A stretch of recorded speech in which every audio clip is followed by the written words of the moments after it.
Happy morning, students. Welcome to Rani's Maths Magic.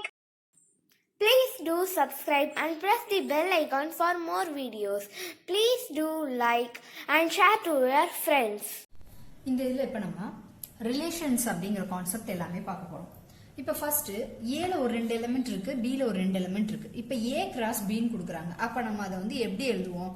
First ஏல உள்ளது அப்போ 1, x, அடுத்தது 1, y. ஸோ 1 வச்சு ரெண்டினையும் நான் வந்து பேர் பண்ணி முடிச்சிட்டேன். ஓகேங்களா? அடுத்தது 2 வச்சு அப்போ 2, x, அடுத்தது 2, y இந்த மாதிரி பேர் பண்ணிட்டோம். இப்படி a கிராஸ் b இந்த மாதிரி நம்ம எழுதணும்னா இதுக்கு பேரு கார்ட்டீசியன் ப்ராடக்ட் அப்படின்னு நம்ம வந்து சொல்றோம். ஓகேங்களா? இப்போ நம்ம என்ன பண்ணோம்? ஃபர்ஸ்ட் a கிராஸ் b இருந்ததுனால ஏல உள்ள எலிமெண்ட் வச்சு b எல்லாத்தையும் நம்ம வந்து பேர் பண்ணிட்டோம். அதே இது b கிராஸ் a-வாக இருந்ததுன்னா நம்ம என்ன பண்ணிருப்போம்? x,1 x,2 அடுத்தது y,1 y,2 ஸோ இந்த மாதிரி பண்ணிருப்போம். இதுக்கு பேரும் என்னதுதான்? Cartesian product. இப்போ ரிலேஷன்ஸ் அப்படின்னா என்ன அப்படின்னா இதே போலதான் நம்ம வந்து பேர் பண்ண போறோம். இந்த மாதிரி ஆர்டர்ட் பேர்ஸ் தான் நம்ம எழுத போறோம். பட் ஒரு சில கண்டிஷன்ஸ் இதுக்கு நமக்கு வந்து கொடுத்துருந்துருப்பாங்க.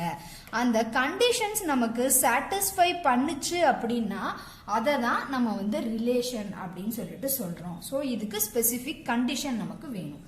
இப்போ பாருங்க, ஃபார் எக்ஸாம்பிள் ஏல 1, 2, 3, 4 இருக்குது, பில a, b, c இருக்குது. இப்போ which of the following are relation from a to b ன்னு கொடுத்துருக்காங்க. ஸோ ஃபர்ஸ்ட்ல உள்ளது ஏவா இருக்கணும், செகண்ட்ல உள்ளது b ஆக இருக்கணும். 1, b இதுல 1 இருக்கு, இதுல b இருக்கு, அப்ப இது வந்து ரிலேஷன் தான். அடுத்தது 1, c இதுல 1 இதுல c கரெக்ட். அடுத்தது 3, a இதுவும் கரெக்ட். 4, b இதுவும் கரெக்ட். அப்ப இது வந்து என்னது? Relation from a to b. ஓகேங்களா? நெக்ஸ்ட் பாருங்க, 1, a இருக்குது, b, 4. ஆனா ஃபர்ஸ்ட்ல உள்ள எலிமெண்ட் தான் நம்ம ஏல உள்ளது எடுத்துக்கணும், செகண்ட்ல உள்ளதான் பில எடுத்துக்கணும். ஆனா இங்க பாருங்க பின்னு ஏல இருக்குதா? நமக்கு இல்லவே இல்ல. அப்ப இது நாட் அ ரிலேஷன். அதே போல பாருங்க இதுவும் ஏ. சோ ஏல சி இருக்குதா? இல்ல. அப்ப இது வந்து என்னது? Not a relation. ஓகேங்களா? ஸோ அவன் என்ன கண்டிஷன் கொடுத்துருக்காங்க? ஏ டு பி ஆக இருக்கணும்னு மட்டும்தான் நமக்கு கொடுத்துருக்காங்க. அப்ப இந்த இடத்துல ஒரு கண்டிஷன் நமக்கு வருது. அந்த கண்டிஷனை வச்சு சொல்லும் போது we call this as a relation. இல்ல அப்படின்னா we call this as a Cartesian product. ஓகேங்களா? நெக்ஸ்ட் ஒன் பாருங்க, 1, a இருக்குது, a, 1 இல்லையே. அப்போ இது என்ன கிடையாது? நம்மளோட ரிலேஷன் கிடையாது.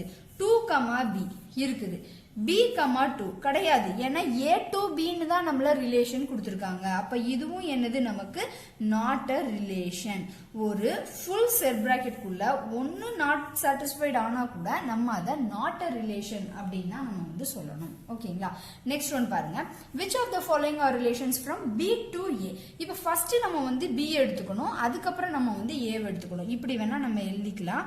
a, b, c அடுத்தது a வந்து 1, 2, 3, 4. ஓகேங்களா? ஃபர்ஸ்ட் பாருங்க b to a. So c, a இங்க c இருக்கு, ஓகே. ஆனா இங்க நமக்கு ஏல வந்து c ஏங்கிற ஒரு ஸ்மால் லெட்டர் இல்லவே இல்ல. அப்ப இது நாட் அ ரிலேஷன். அதே போல c, b வாய்ப்பு இல்ல. c, 1 இது மட்டும் தான் இருக்கு, ஒன்னு மட்டும் இருந்து நமக்கு பிரயோஜனம் இல்ல. அதனால நாட் அ ரிலேஷன். ஓகேங்களா? நெக்ஸ்ட் பாருங்க, c, 1 இருக்குது, c ல 2 இருக்குது, c, 3, c, 4 இருக்குது. அப்ப இது ரிலேஷன். நெக்ஸ்ட் a ல 4 வரலாம், b ல 3 வரலாம், c ல 2 வரலாம். அப்ப இதுவும் என்னது? நமக்கு ரிலேஷன்.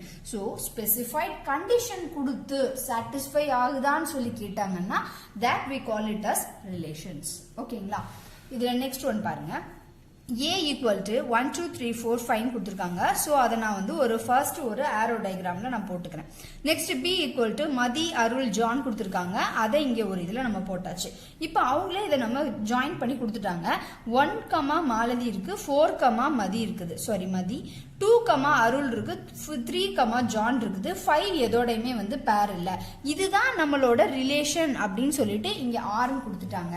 இப்போ இதுல நம்ம டொமைனா என்ன, கோ டொமைனா என்ன, ரேஞ்சுனா என்னன்னு சொல்லிட்டு பார்க்க போறோம்.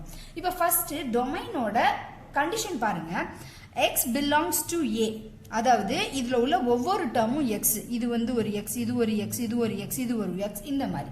ஸோ எக்ஸ் பிலாங்ஸ் டு ஏவாக இருக்கணும், இதுதான் ஏ. அப்போ லெஃப்ட் ஹேண்ட் சைட்ல நம்ம ஒரு சர்க்கிள் இந்த மாதிரி போடுறோம் இல்லையா, அது எல்லாம் ஏக்குள்ள வந்திருந்திருக்கணும். வந்திருக்கா? ஓகே. such that, இதை நம்ம என்ன சொல்லுவோம்? such that அப்படின்னு சொல்லுவோம். x relate to y. So இது எல்லாமே x, இதுல உள்ள டேர்ம்ஸ் எல்லாமே y. இந்த xக்கும் yக்கும் ஏதோ ஒரு ரிலேஷன் இருக்கா? ஆமா இருக்கு. ஆனால் for some y belongs to b, ஆனா சில b ல மட்டும்தான் அது வந்து மேப் ஆகி இருக்கணும். for some y belongs to b க்கு மட்டும்தான். எல்லா b ஓட அது மேப் ஆயிருக்கான்னு பாருங்க, இல்ல. இந்த 5 பாருங்க, இங்க எந்த இதோடய நமக்கு மேப்பே ஆகல. அப்போ நம்மளோட டொமைன் அப்படிங்கறத எப்பயுமே லெஃப்ட் ஹேண்ட் பார்ட்ல உள்ளது எடுத்துக்கணும், இந்த ஏவாக எடுத்துக்கணும். அதுல எதெல்லாம் நமக்கு வந்து மேப் ஆயிருக்குன்னு பாருங்க, அதாவது எதுக்கெல்லாம் ரிலேஷன் இருக்குன்னு பாருங்க. 1க்கு ரிலேஷன் இருக்கு, அதாவது லைன் போட்டிருக்கேன். 2க்கு ரிலேஷன் இருக்கு, 3க்கும் ரிலேஷன் இருக்கு, 4க்கும் ரிலேஷன் இருக்கு, 5க்கு இங்க நமக்கு ரிலேஷன் இல்ல. அப்போ நம்மளோட டொமைன் என்னன்னா 1 2 3 4 அவ்வளவுதான். நான் இங்க 5 எழுதக்கூடாது. ஓகேங்களா? இங்க என்ன வார்த்தை கொடுத்துருக்காங்க பாருங்க, ஃபார் சம் அப்படின்னு நமக்கு வந்து கொடுத்துருக்காங்க. ஸோ இதுதான் என்னோட டொமைன். ஓகேங்களா? நெக்ஸ்ட் நம்ம கோடொமைனுக்கு போலாம்.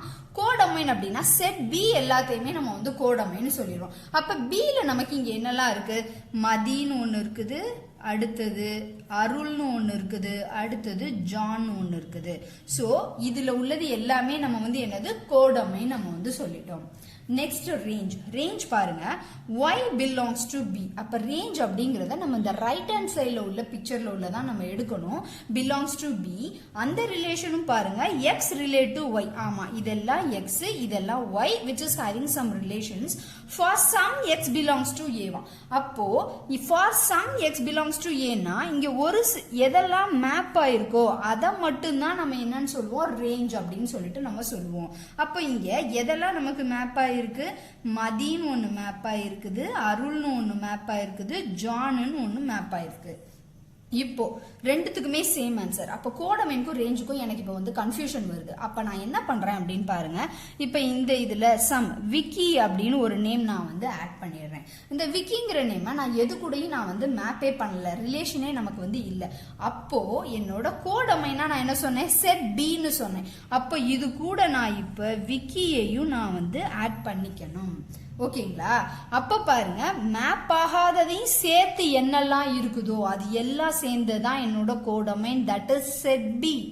ஆனா ரேஞ்ச் அப்படிங்கிறது some X belongs to A, எதெல்லாம் மேப் ஆயிருக்கோ which are all having relation, அதை மட்டும்தான் நம்ம என்னன்னு சொல்லுவோம்? ரேஞ்சுன்னு சொல்லுவோம். அப்போ மதிக்கு எனக்கு ரிலேஷன் இருக்கு 1க்கும் 4க்கும், அருளுக்கு ரிலேஷன் இருக்கு 2ஓட, ஜானுக்கு ரிலேஷன் இருக்கு 3ஓட. அப்ப இந்த 3 மட்டும்தான் எழுதணும், நான் இங்க விக்கிய எழுதக்கூடாது. ஓகேங்களா? சோ அப்ப புரிஞ்சுதா? சோ சிம்பிளா சொல்லணும் அப்படின்னா டொமைன் அப்படின்னா எதெல்லாம் மேப் ஆயிருக்கோ அது மட்டும் லெஃப்ட் ஹேண்ட் சைட்ல உள்ள பிக்சர்ல உள்ளத மேப் ஆனதை மட்டும் எடுத்தீங்கன்னா that is called domain. Codomain அப்படின்னா என்னெல்லாம் பில இருக்கோ அதுல உள்ளது அவ்வளவு, இன்னும் 4 நேம் இருந்தா 4 நேம் கூட you can write in codomain, that is called codomain. Range அப்படிங்கிறது இதுல எதெல்லாம் மேப் ஆயிருக்கோ இன் பி மேப் ஆனதை மட்டும் எடுத்து எழுதணும்னா தட் இஸ் கால்ட் ரேஞ்ச். ஓகேங்களா? இப்போ இதில் பாருங்க, நல் ரிலேஷன் அப்படின்னா என்னன்னு சொல்லிட்டு நம்ம வந்து பார்க்குறோம். ஸோ இப்போ இதில் நமக்கு ஏ அப்படின்னு ஒன்று கொடுத்துருக்காங்க. ஏ வந்து -3 -2 -1. ஓகேங்களா? பி வந்து 1 2 3 4ன்னு கொடுத்துருக்காங்க. இப்போ இது ரெண்டுக்கும் ரிலேஷன் வேணும்னா நம்ம என்ன சொன்னோம்? ஒரு கண்டிஷன் இருந்துச்சுன்னா that we call it as relation. இப்போ இங்க ரிலேஷனுக்கு என்ன கண்டிஷன் கொடுத்திருக்காங்கன்னா a - b நம்ம போட்டோம்னா நமக்கு 8ன்னு ஆன்சர் கிடைச்சதுன்னா அப்பதான் இது ரெண்டுக்கும் நடுவுல ஏதோ சம் ரிலேஷன் இருக்குன்னு அர்த்தம். இப்ப பாருங்க, இப்ப இத வந்து நான் ஏன்னு வச்சுக்கிறேன், இத பின்னு வச்சுக்கிறேன். இங்க -3 -2 -1, இங்க 1 2 3 4ன்னு இருக்குது. இப்போ a மைனஸ் பி நம்ம போடுறோம். அப்போ என்ன அர்த்தம்? -3 -1 போடுறேன். அப்போ என்ன வரும்? -4 which is not equal to 8. அப்போ ரிலேஷன் கிடையாது. அப்போ -3ஐயும் 1ஐயும் நான் இந்த மாதிரி லைன் போடக்கூடாது. லைன் போட்டால் என்ன அர்த்தம்? ரிலேஷன் அப்படின்னு அர்த்தம். நான் லைன் பண்ண முடியாது. இதே போல் -2 போட்டு பார்க்குறேன். அப்போ -4 அதுவும் எனக்கு வரல. ஸோ ஹையஸ்ட் நம்பர் வச்சே போட்டு பார்ப்போமே. -3 -4 போட்டாலே எனக்கு மேக்ஸிமமே -7 தான் வருது. ஆனால் இங்கே நமக்கு +8 நமக்கு வந்து கேட்டிருக்காங்க. அப்போ இது ரெண்டத்தையும் நம்ம இப்படி சப்ராக்ட் பண்ணோம் அப்படின்னா நமக்கு 8 அப்படிங்கிற ஒரு ஆன்சர் கிடைக்கவே இல்லை. அப்போ இது ரெண்டுக்கும் நடுவுல ரிலேஷன் இல்லவே இல்லைன்னு அர்த்தம். அதாவது இந்த மாதிரி நம்மளால லைன் எதுவுமே போட முடியாது. ஸோ இதுல ரிலேஷனே இல்லை. அப்போ நம்ம என்ன சொல்றோம் அப்படின்னா thus R contain no element. அப்ப ரிலேஷன் அப்படிங்கிற ஒரு கான்செப்ட் குள்ள எந்த எலமெண்ட்டுமே நமக்கு வந்து இல்லை. அதனால இந்த ரிலேஷனை நம்ம நல் ரிலேஷன் அப்படின்னு நம்ம வந்து சொல்றோம். ஏன் என்ன அர்த்தம்? ஏன்னா இந்த கண்டிஷனை நமக்கு சாட்டிஸ்ஃபை பண்ணல. So we call this as null relation. இன்னொன்று பாருங்க, டோட்டல் நம்பர் ஆஃப் ரிலேஷன்ஸ் ஒரு ரெண்டு இதுக்கு நடுவில் எத்தனை இருக்கு அப்படிங்கிறத நம்ம வந்து பார்க்கணும். ஸோ இந்த இது பார்க்கறதுக்கு இப்போ இதில் பாருங்க, ஏல ஒரு 3 எலமெண்ட் இருக்குது. அப்போனா n of A equal to some பின்னு வச்சுக்கிறேன். எனக்கு இங்கே 3 இருக்குது. n ஆஃப் பி அப்படிங்கிறத கியூன்னு வச்சுக்கிறேன். இதில் எனக்கு 2 இருக்குது. So total number of relations இது கண்டுபிடிக்கிறதுக்கு எனக்கு ஒரு ஃபார்முலா என்ன இருக்குன்னா 2 to the power pq அப்படின்னு கொடுக்குறாங்க. ஸோ p into q அப்ப என்னது 3 into 2 which is equal to 6 எனக்கு வந்துருச்சு. அப்போ 2 to the power pq அப்படின்னா 2 to the power 6 போடுறேன் which is equal to 64. அப்ப என்ன அர்த்தம் அப்படின்னா இந்த ஏக்கும் பிக்கும் நடுவுல மொத்தம் 64 ரிலேஷன்ஸ் நம்மளால மேக் பண்ண முடியும். ஓகேங்களா? இதுதான் இதோட மீனிங். ஸோ அப்போ டோட்டல் நம்பர் ஆஃப் ரிலேஷனுக்கு நமக்கு ஃபார்முலா என்னது? 2 to the power pq. p is nothing but number of elements in the first set. q is nothing but number of elements in the second set. இந்த ரெண்டையும் நம்ம multiply பண்றோம். So இதுல நான் எடுத்துக்கிட்ட example 3 2 இருக்கிறதுனால 3 into 2 which is equal to 6. So 2 to the power pq அப்ப 2 power 6 which is equal to 64. இந்த மாதிரி தான் நம்ம டோட்டல் நம்பர் ஆஃப் ரிலேஷன்ஸ் நம்ம வந்து கால்குலேட் பண்ணணும். Thank you students. Bye.